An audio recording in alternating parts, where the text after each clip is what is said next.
ವಿವಿಧವಾದ ಲಿಖಿತನಾದ ವಿಧಾತನೇ, ಹಾ! ತನ್ನ ವಿಧಾತ ಪಟ್ಟವನ್ನು ಗಂಟು ಕಟ್ಟಿ ನನ್ನ ಸಿಂಹಾಸನದ ಪಾದದಡಿಯಲ್ಲಿಟ್ಟು ಪಂಚಾಂಗದ ಪುರೋಹಿತನಾದನೇ ಬ್ರಹ್ಮ.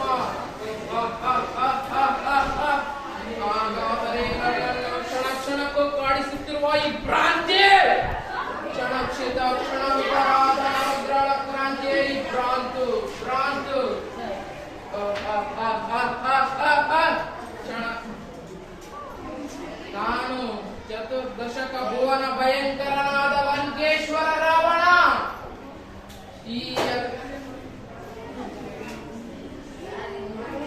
ಎಲ್ಲ ಬ್ರಹ್ಮಾಂಡ ತಂಡೋಪತಂಡಗಳನ್ನೆಲ್ಲ ಚಂಡಾಡಬಲ್ಲ ದಂಡು ದಾಳಿಯ ಮೊಂಡ ನಾಯಕನಾದ ಗಂಡದಯ ಗಂಡರ ಗಂಡನಾದ ಪ್ರಚಂಡ ರಾವಣ. ನಾನು ಪ್ರಚಂಡ ರಾವಣ.